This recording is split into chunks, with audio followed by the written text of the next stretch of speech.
تو بھی قلم ہو گئے بازوئے شبیر،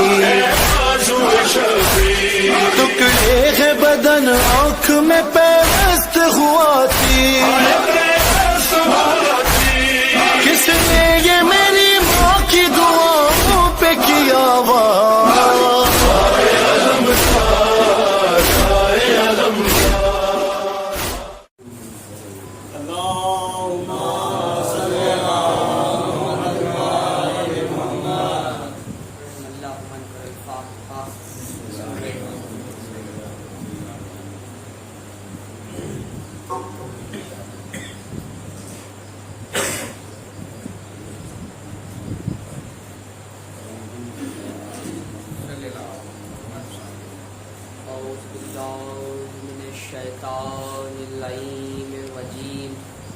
بسم اللہ الرحمن الرحیم الحمد للہ رب العالمین والصلاة والسلام علی اشرف الانبیاء والمرسلین خاتم النبیین طٰہٰ و یاسین محبوب رب المشرقین والمغربین جد الحسن والحسین مولانا ابوالقاسم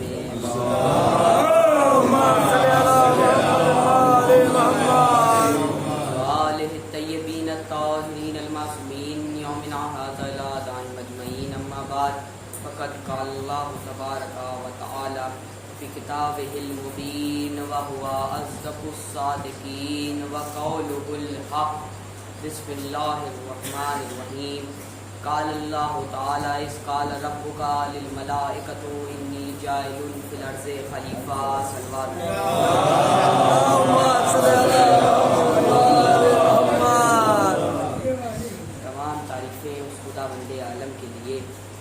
جس کی قبضہ قدرت میں ہماری جانیں، وہ خداوند عالم، وہ خالق اشرف المخلوقات، وہ اس کائنات کو پیدا کرنے والا اپنی کتاب قرآن مجید میں ارشاد فرما رہا ہے کہ اے حبیب یاد کیجئے اس وقت کو جب آپ کے رسول نے بزم ملائکہ میں ارشاد فرمایا کہ میں روح زمین پر ایک خلیفہ بنانے والا ہوں، کیونکہ یہ عالم ایک وقت میں معدوم محض تھا، یعنی ایسا ویرانہ پن تھا کہ خدا تھا مگر اور کچھ نہ تھا، کیونکہ اس وقت نہ زمانہ تھا نہ زمانیت، نہ مکان تھے نہ مکانیت، نہ زمین کا فرش تھا نہ آسمان کا شامیانہ، نہ آفتاب کی ضیاباریاں تھیں نہ ماہ و انجم کی نورپوشیاں، نہ فضاؤں کی سرگوشیاں تھیں نہ ہواؤں کی سرمستیاں، نہ پہاڑوں کی سربلندیاں تھیں نہ سرسبز شاداب گھاٹیاں، نہ ٹھہرے ہوئے سمندر تھے نہ بہتے ہوئے دریا، نہ طائروں کی خوشنوائیاں تھیں نہ درندوں کی بسبارائیاں، نہ دن کا اجالا تھا نہ رات کا اندھیرا تھا۔ صلوات پڑھ دیں محمد۔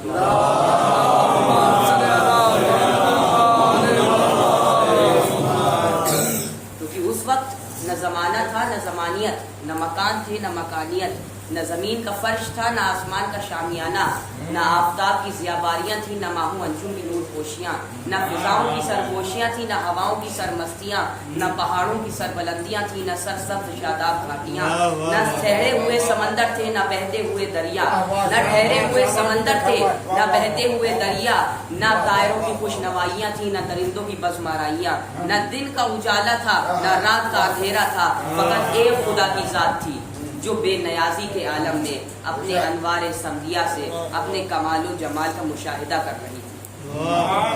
جب اس خداوند عالم کو یہ منظور ہوا کہ اس عالم کو ایجاد فرمائے تو اس نے سب سے پہلے اپنے نور سے محمد کے نور کو خلق کیا۔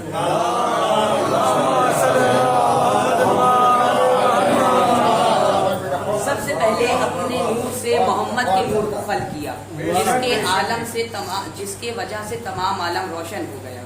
جس طرح کسی اندھیرے مکان میں چراغ جلا دیا جائے اور مکان روشن ہو جائے، اس کے بعد خداوند عالم نے قیامت تک پیدا ہونے والی تمام انسان کی روحوں کو پیدا کیا، ان میں سے انبیاء اور مرسلین کی روحوں کو الگ کیا اور ان سے اپنی ربوبیت اور پیغمبر آخر الزمان کے نبوت کا عہد و پیمان لیا۔ قرآن مجید نے اس واقعے کو اس طریقے سے تحریر کیا ہے کہ خداوند عالم نے نبیوں سے عہد و پیمان لیا کہ میں تمہیں جو کتاب حکمت دوں اس پر عمل کرنا، اور اگر تمہاری زندگی میں میرا آخری نبی تمہارے پاس آئے اور تمہاری کتاب کی تصدیق کرے تو اس پر ایمان لے آنا اور اس کی مدد کرنا، اور اب اس قول پر ایک دوسرے کے گواہ بن جاؤ اور میں بھی تمہارے ساتھ تمہارا گواہ ہو جاتا ہوں۔ صلوات محمد۔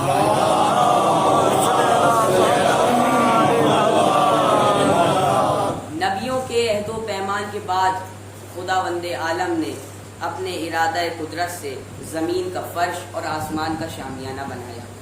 طائر اپنی زبان میں حمد و ثناء باری تعالیٰ کے گیت گانے لگے، آفتاب مہتاب اپنی ضیابار کرنے بکھیرنے لگے، لیکن ابھی بھی عالم میں ہر طرف سناٹا ہے۔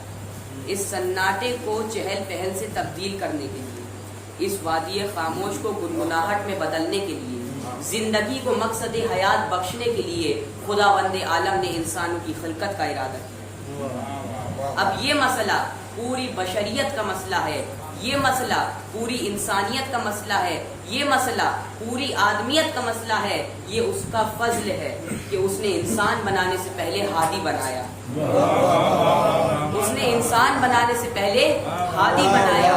یہ اس کا عدل بھی ہے، کرم بھی ہے، احسان بھی ہے، فضل بھی ہے، رحمت بھی ہے کہ اس نے انسان کو بعد میں پیدا کیا، ہادی کو پہلے پیدا کیا، انسان کو بعد میں بھیجا، ہادی کو پہلے بھیجا۔ اگر ایسا ہوتا کہ انسان پہلے آتا ہادی بعد میں آتا تو جتنے عرصے بعد انسانوں کے درمیان ہادی آتا اتنے عرصے تک کی ہادی کی غیر حاضری کا ذمہ دامن عدل الہی پر جاتا، دامن عدل الہی پر جاتا، اور گمراہ ہونے والا بے ساختہ یہ کہہ سکتا تھا کہ خدا بندہ میں ہدایت کہاں سے پاتا، تو نے میرے لیے کسی ہادی کا انتظام ہی نہیں کیا تھا۔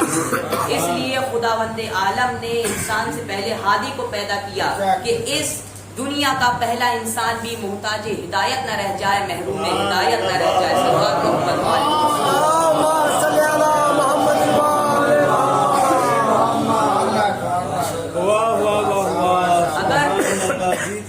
اگر پہلا ہادی سمجھ میں آ گیا تو آخری ہادی بھی سمجھ میں آ جائے گا۔ ارشاد ہوا بسم اللہ الرحمن الرحیم، اس قال ربک للملائکۃ انی جاعل فی الارض خلیفہ۔ اے ملائکہ میں روئے زمین پر ایک خلیفہ بنانے والا ہوں۔ ملائکہ نے سنا، سننے کے بعد کہا اے پروردگارا ہم تیری تسبیح و تحلیل کرتے ہیں، تو ایسے کو خلیفہ بنائے گا جو زمین پر جا کر خوریزی کرے، فساد برپا کرے؟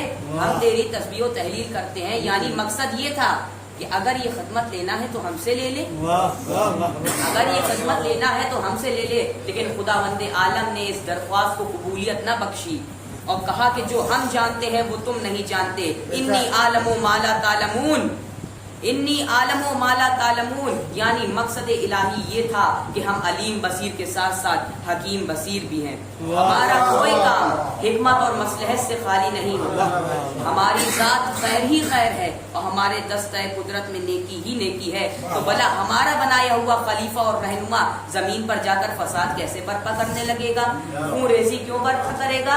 بلکہ ہم تو ہدایت کا سرچشمہ ہے، ہماری طرف سے وہ مقرر کیا جائے گا جو اسلام اور ایمان کی حفاظت کرے۔ عزیزان محترم، دو لفظوں میں یہ کہہ دوں کہ خلافت کا عہدہ کسی کے ہاتھوں میں نہیں دیا جاتا، یہ ہدایت تبلیغ دین کا ہوتا ہے، یہ ہدایت تبلیغ دین کا ہوتا ہے۔ اس لیے خداوند عالم نے اس کے انتخاب کی ذمہ داری اس کے انتخاب کا ذمہ دوسروں کے سپرد نہیں کیا۔ جس طرح مدرسے کالج یا اسکول کے اسٹوڈنٹ یا طالب علم چاہ کر بھی اپنا استاد خود مقرر نہیں کر سکتے، جس طرح مدرسہ یا اسکول یا کالج کے اسٹوڈنٹ یا طالب علم خود چاہ کر بھی اپنا ٹیچر مقرر نہیں کر سکتے، 10,000 مریض بھی مل کر چاہے تو کسی اجنبی کو ڈاکٹر نہیں بنا سکتے، تو خدا کی ناواقف اور کمزور مخلوق کو یہ طاقت کس نے دے دی کہ وہ اپنا ہادی اور رہنما خود مقرر کر دے؟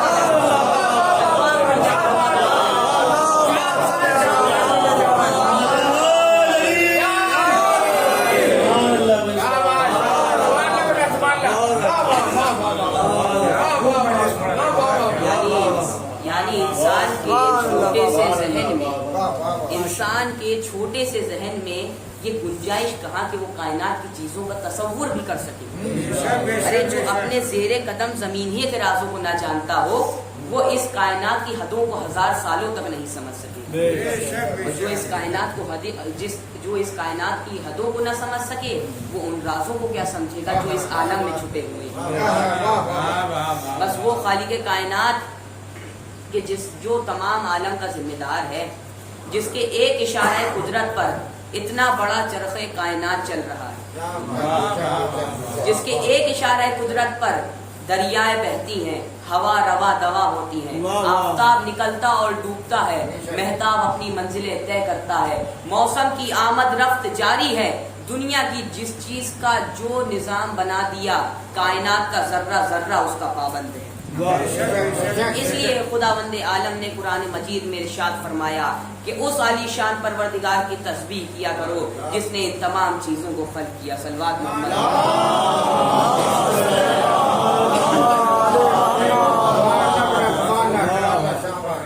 محترم، یہ تمام سوال و جواب خلقت آدم سے پہلے بزم ملائکہ میں ہوئے، اور اس کے بعد جیسا کہ قرآن مجید ارشاد فرما رہا ہے کہ اللہ نے پیکر آدم کس طریقے سے بنایا.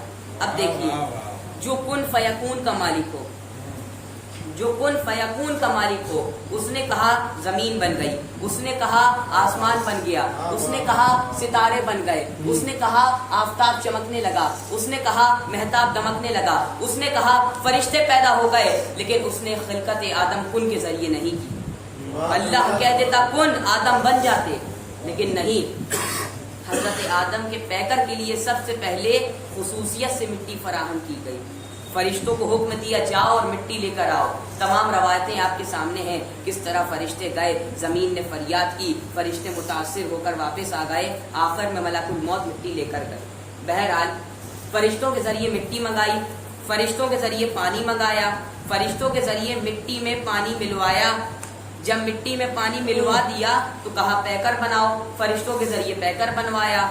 جب پیکر بن کر تیار ہو گیا تو اب کہا جس کو تم نے اپنے ہاتھوں سے بنایا ہے، جب میں اس میں اپنی روح ڈال دوں تو تم سب کے سب سجدے میں گر جانا. تو اللہ نے بتایا کہ لاکھ تم نے اسے اپنے ہاتھوں سے بنایا ہو، لیکن جب اس کی نسبت میری جانب ہو جائے تو سجدے میں گر جانا. صلوات محمد.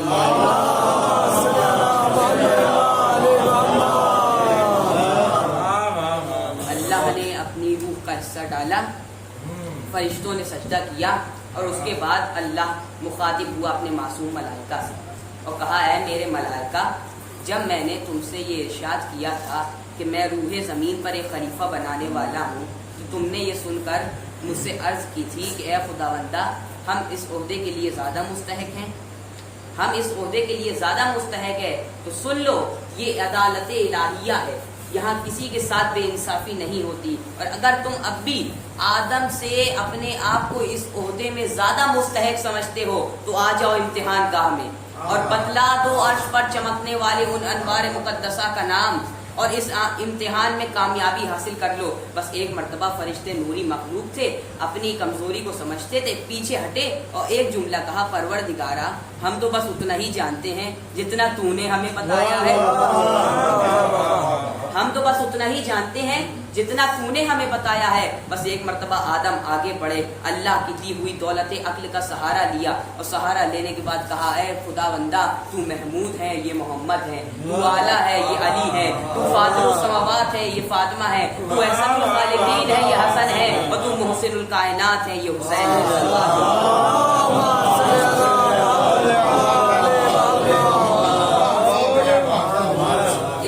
پنجتن پاک علیہ الصلوۃ والسلام کے نام حضرت آدم کی زبان پر آئے اور ادھر ان کو صفت اللہ کا تاج پہنا دیا. بہرحال اللہ نے فرشتوں کے ذریعے مٹی منگائی، فرشتوں کے ذریعے پانی منگایا، لیکن جب اپنی روح کا حصہ ڈالا تو فرشتوں کے ذریعے سجدہ کرایا. تمام فرشتوں نے سجدہ کیا الا ابلیس، سوائے ایک ابلیس کے سب نے سجدہ کیا.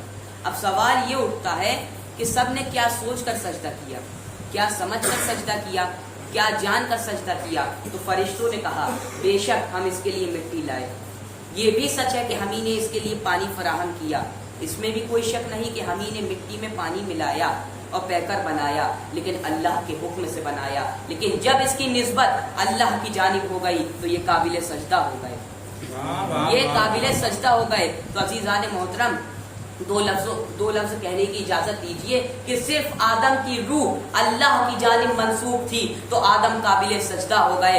اللہ نے کہا جب میں اپنی روح آدم اس میں ڈال دوں، پیکر میں ڈال دوں، تم سب کے سب سجدے میں گر جانا.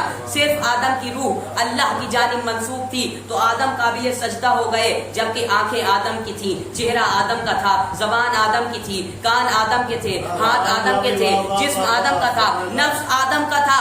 صرف روح اللہ کی جانب منسوب تھی تو آدم قابل سجدہ ہو گئے. تو اگر کسی کی آنکھیں عین اللہ ہو، چہرہ ولی اللہ ہو، زبان لسان اللہ ہو، کان لسان اللہ ہو، ہاتھ اللہ ہو،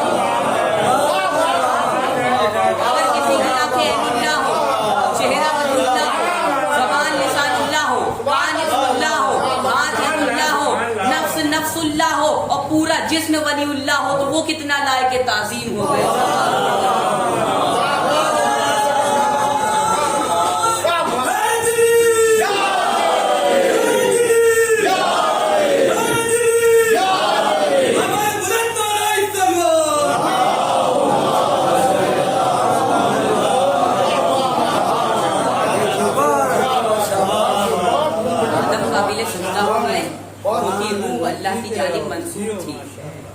روح اللہ کی جانب منسوب تھی اس لیے آدم قابل سجدہ ہو گئے. لیکن اللہ نے بھی بتایا کہ میں نے آدم کی آنکھیں بنوائی، سجدہ نہیں کرایا. میں نے آدم کا چہرہ بنوایا، سجدہ نہیں کرایا. میں نے آدم کا جسم بنوایا، سجدہ نہیں کرایا. لیکن جب روح ڈالی تو سجدہ کرایا. تو اللہ نے کہا میرے مزاج سے آشنا ہو جاؤ، میرے مزاج کو سمجھ جاؤ، کیونکہ میں بدن کو سجدہ نہیں کراتا، میں بدن کو سجدہ نہیں کراتا، میں روح کو سجدہ کراتا ہوں. میں جسم کو سجدہ نہیں کراتا، میں بدن کو سجدہ نہیں کراتا، میں روح کو سجدہ کراتا ہوں. میں جسم کو سجدہ نہیں کراتا، میں جان کو سجدہ کراتا ہوں. اور میں مکان کو سجدہ نہیں کراتا، مکی کو سجدہ کراتا ہوں. اور بیت کو سجدہ نہیں کراتا، اہل بیت کو سجدہ کراتا ہوں.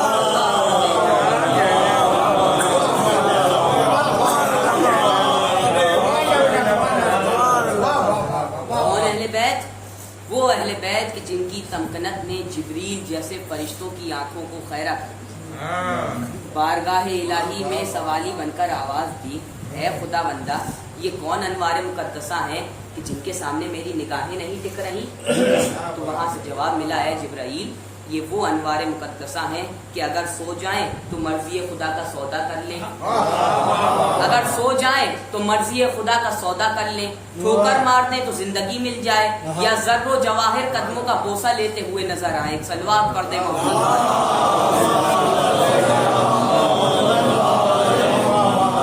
جب اس نور نے اپنے اول مقصد کو سجدہ کیا تو یہ مسجود بنا، وہ ساجد بنا.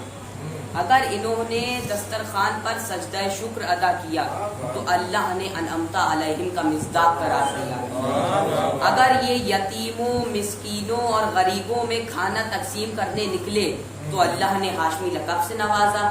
اگر ان کو میدان جنگ میں دیکھا تو نصر من اللہ و فتح قریب کا صحرا پہنایا. اور اگر میدان جنگ میں ان کے ہاتھوں کو خالی دیکھا تو صاحب ذوالفقار بنایا. یہی نہیں بلکہ شاہ مرداں، شیر یزداں، قوت پروردگار، لا فتح الا علی، لا سیف الا ذوالفقار کی سند دی. ایک صلوات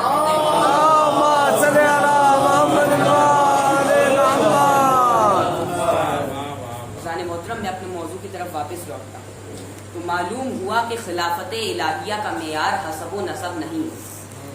خلافت الہیہ کا معیار مرکز طہارت نہیں ہے، بلکہ خلافت الہیہ کا معیار علم ہے. جو آدم کا علم ہو، جو نوح کا تقوی، جو آدم کا علم ہو، جو نوح کا تقوی، وہ موسیٰ کی ہیبت ہو یا عیسیٰ کی زہد، وہ ابراہیم کی خلت ہو یا موسیٰ کی ہیبت، وہ عیسیٰ کا زہد ہو یا یوسف کا حسن، ہر شے کمال علم سے وابستہ ہے. دنیا کی ہر شے کے لیے زوال ہے لیکن دولت علم لا زوال ہے. ایک مقدس کا ایک بند یاد آتا ہے کہ علم کے در پہ صدا آ کے لگائے تو کوئی، علم کے در پہ صدا آ کے لگائے تو کوئی، عاجزی سے سر تسلیم جھکائے تو کوئی، رقت سے جہل کے نائے سلوات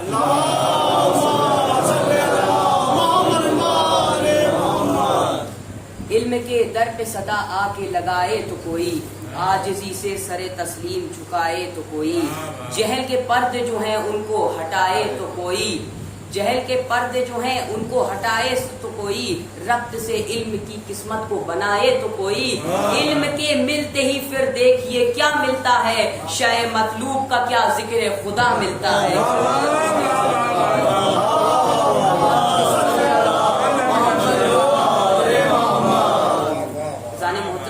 اسی بزم میں ایک سرفراہ بھی تھا جو دولت علم سے مالا مال ضرور تھا، مگر غرور اور تکبر کی وجہ سے آدم کو سجدہ کرنے سے انکار کر دیا۔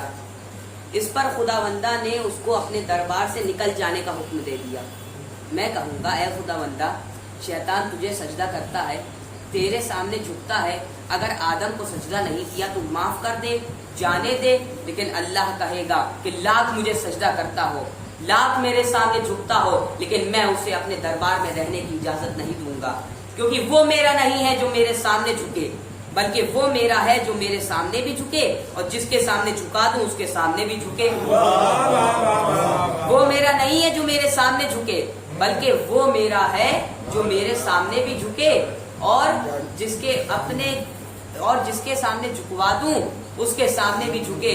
تو بس اللہ نے مقدمے کا فیصلہ قرآن مجید میں لکھ دیا، کل جب تم غدیر میں علی کو مولا ماننا تو اس طرح نہ ماننا جس طرح شیطان نے مانا تھا، بلکہ اس طرح ماننا جس طرح ملک نے مانا تھا۔ ایک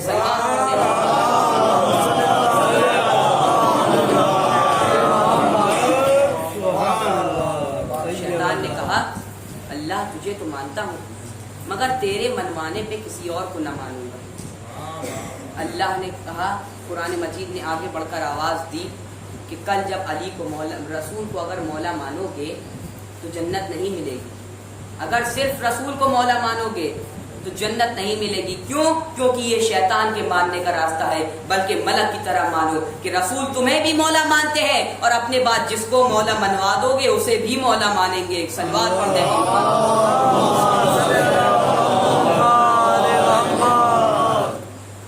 محترم، علم کے 3 حصے، علم، عمل، ایمان۔ علم بغیر عمل کے مصیبت ہے، عمل بغیر علم کے جہالت اور گمراہی ہے۔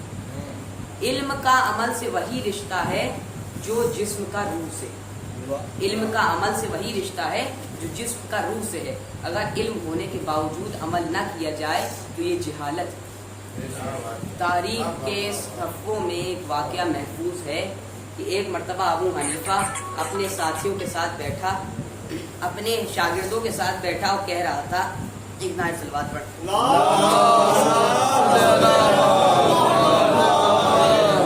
ابو حنیفہ اپنے شاگردوں کے ساتھ بیٹھا ہوا تھا اور کہہ رہا تھا کہ مجھے امام جعفر صادق کی 3 حدیثیں سمجھ نہیں آتی، مجھے امام کی 3 حدیثیں سمجھ میں نہیں آتی۔ شاگردوں نے پوچھا وہ کون سی؟ کہا پہلی حدیث کہ وہ کہتے ہیں کہ خدا ہے لیکن دکھائی نہیں دیتا۔ بھلا یہ کیسے ممکن ہے کہ اگر کوئی چیز ہے اور وہ دکھائی نہ دے؟ دوسرا یہ کہ وہ کہتے ہیں کہ شیطان کو جہنم میں ڈالا جائے گا، اس پر عذاب نازل ہوگا۔ تو یہ بات سمجھ میں نہیں آتی کہ شیطان بھی آگ سے بنا ہے، جہنم میں بھی آگ ہے، آگ سے آگ مل گئی، عذاب کیسا؟ آگ سے آگ مل گئی، عذاب کیسا؟ ایک مرتبہ کہا تیسرا کون سا سوال ہے جو حدیث ہے جو سمجھ نہیں آتی؟ کہا تیسری حدیث وہ یہ کہتے ہیں کہ انسان جو بھی کام کرتا ہے، جو بھی فعل کرتا ہے، وہ اس کا خود ذمہ دار ہے، لیکن میرا ماننا ہے کہ انسان جو بھی کام کرتا ہے، فعل کرتا ہے، وہ اس سے خدا کرواتا ہے۔ وہ انسان تو بندہ تو مجبور ہے۔ بس وہاں سے امام کا چاہنے والا بہلول دانا گزر رہے تھے۔ ابو حنیفہ کے 3 سوال سننے کے بعد کچھ کہا تو نہیں، ایک مٹی کا ڈھیلا اٹھایا، اٹھانے کے بعد ابو حنیفہ کی پیشانی پہ مارا، ابو حنیفہ کی پیشانی پہ مار دیا۔ سب نے جناب بہلول کو گھیر لیا، سب نے جناب بہلول کو گھیر لیا، گھیر کر لائے، ڈھیلا مارنے کا سبب پوچھا کہ تم نے ڈھیلا کیوں مارا؟ کہا میں نے کب ڈھیلا مارا، میں نے تو اس کے 3 سوالوں کا جواب دیا ہے۔ میں نے کب ڈھیلا مارا؟ میں نے تو اس کے 3 سوالوں کا جواب دیا ہے۔ کہا وہ کیسے؟ کہا اس نے کہا کہ پہلی حدیث اسے یہ سمجھ میں نہیں آتی کہ اللہ ہے